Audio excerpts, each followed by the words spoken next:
Coming up on LUTV News, a Supreme Court nominee meets with senators for his confirmation hearing.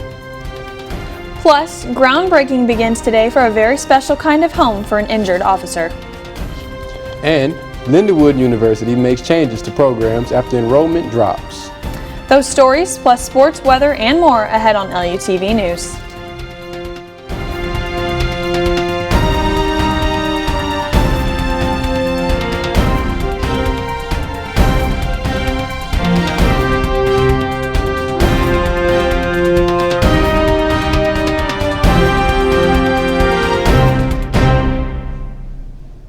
Welcome to this edition of LUTV News. I'm Wesley Thomas. And I'm Ivy Reynolds. Supreme Court nominee Neil Gorsuch met with senators for the second day of his confirmation hearing. Yesterday's hearing was devoted to the opening statements of the committee's 11 Republican and 9 Democratic senators, as well as a statement from Gorsuch. Today, Gorsuch is expected to spend projected 10 hours answering questions from senators. He is also expected to combat attacks about his positions and President Donald Trump.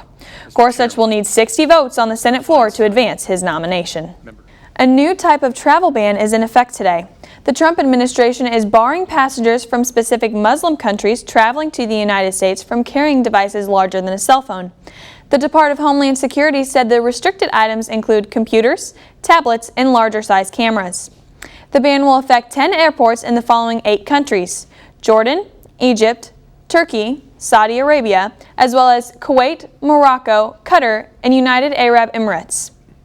The ban only applies to flights on foreign carriers and not American-operated airlines.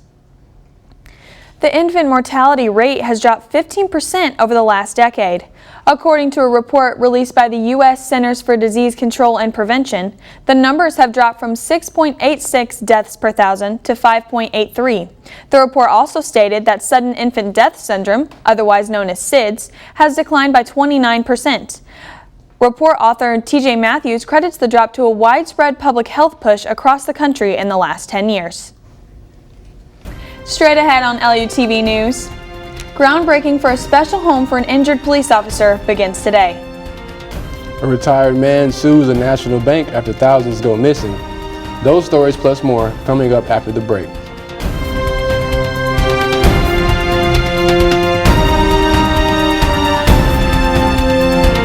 Injured St. Louis County Police Officer Michael Flamion is getting a new home. Hundreds of officers and citizens attended a groundbreaking for a new home for Flamion, who was paralyzed when he was shot during a traffic stop last July. The Gary Sinise Foundation is building the house and says the home will be specifically adapted to fit Officer Flamion's needs. An iPad will allow Flamion to control many of the functions inside the home, such as answering the door, lifting the window, and controlling the temperature. Foundation spokesman expects that the house is said to be complete in 11 months. Enrollment is dropping at Lindenwood University. The university had a 4% drop last fall and again this spring. Lindenwood's Chief Financial Officer Greg Phelps told the St. Louis Post-Dispatch the school has no debt and is in a strong investment and cash position and thus able to deal with the situation. Phelps said the recent selling of Lindenwood's Darden Prairie campus was not done to fix budget woes from enrollment. The Vice President of Enrollment, Joe Parisi, says the idea is to consolidate locations. Parisi says the focus is to keep current students and attract new ones. One way is to have new brands on campus such as Chick-fil-A and Barnes & Noble. He hopes to see higher enrollment numbers this fall. LUTV reached out to Lindenwood officials, but we have not received a reply.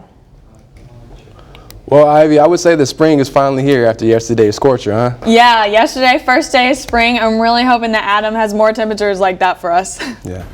Temperatures have steadied out since yesterday with cooler temperatures ahead this week.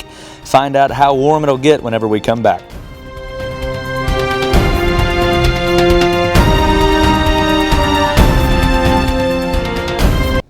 A Japanese town is using a unique motive to make roads safer. The Ichonima Police Department has teamed up with a funeral home operator to encourage older drivers to stay off the road. Elderly people who surrender their license to police stations will receive a 15% discount towards funeral costs. The unusual incentive was organized after a 2016 news report showed drivers aged 75 and older were responsible for 13% of fatal traffic accidents. That's it for this edition of LUTV News. I'm Ivy Reynolds. And I'm Wesley Thomas. Thanks for joining us.